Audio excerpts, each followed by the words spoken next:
So we just embarked on a whole audience development strategy piece, which is really exciting. So we actually did the strategy first, and then through that lens, we're looking at, where we're going to go in terms of developing our audiences. We've just commissioned a whole review, which is really exciting, and we will have that back in September. So it's another kind of foundational piece of work, which will really help set a lot of the kind of activity for the next 3 to 5 years. Amazing. And that's sort of, I could sense your excitement about the audience piece, and that's definitely kind of at the heart of lots of cultural organisations that we're sort of working with at the moment. And one of the big challenges is around kind of audience engagement, like navigating a new kind of almost comms, media, landscape attention kind of sort of piece of audience engagement, but also diversifying and reaching new audiences. And there's lots of, I think, ambition to reach younger audiences, making sure that we're bringing diverse kind of backgrounds through.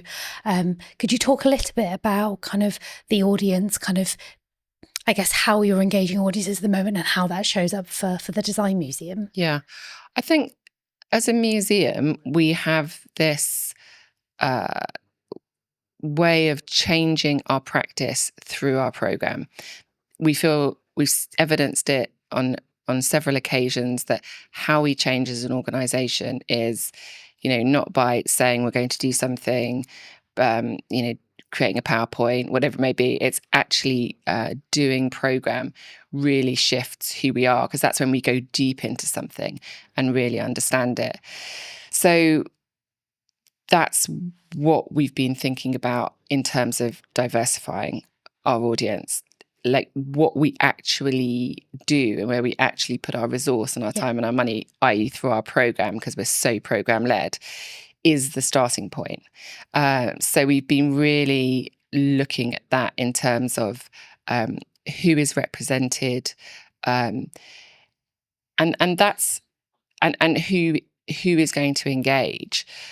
So thinking about ideas and ways in that can have the broadest possible touch points. And that can be quite challenging for organisations. I've developed something that no one likes to hear, but it's basically like a McDonald's Happy Meal test. Would this ever be on a McDonald's Happy Meal? Like, that's the kind of broad understanding and reach that will allow you to, connect with a mass market. It's not the end point. The end point is ideally inspiring a whole new generation of people to study and become designers and to design a better world. But the starting point is meeting people with something that is familiar, potentially something that they're really passionate about already, or something that connects with them in terms of nostalgia. And then we can take them on a design journey. And that's the skill and the art, is that, that journey. But that, I think, meeting people where they are has become really important to us as an organisation. And, that's been a big shift for, us in terms of programme, in terms of what we think of as a design museum or what a design museum could be. But, we're now, reaching huge numbers of audience. I mean, our Tim Burton exhibition had 260,000 visitors. It took our membership up to 10,000 members. We've got this engaged audience that we can go back to with different ideas, different ways in. And so how we continue to nurture and develop that audience is I think the challenge. We now understand how to connect. It's like, how do we hold on to? Definitely, and that really talks to a theme in piece of research that we did that you were part of, which we call the loyalty loop. So you've done all the work. They're like, okay, this is for me. You've met me, and then they almost like, how do they become advocates, ambassadors? They become part of your brand ecosystem and your comms. We've got 5 key strategic objectives, and one of them is just about building loyalty. Also, because loyalty, I think, as a principle, and I think lots of data now shows this, is on the decline. People have never been more fickle. So, everything's available to you. You can switch, you can chop, you can do this. You can, why should you? The world's, everything is just available and out there at a touch of a button. So how do you build a meaningful relationship with an audience now and hold on to them? I think it's never been more difficult. So, that's got to be the challenge. And I think you've just got to be better and more important and more relevant, and that will ultimately connect with people. And is one of the sort of hopes for the audience piece of work is that then everybody can embody, and that thread runs through everything in the organisation, because you can draw it straight back to that insight, the need, or behaviour that is being kind of identified. Exactly. I mean, we've always been quite an audience-led institution because we're essentially self-funding. Yeah.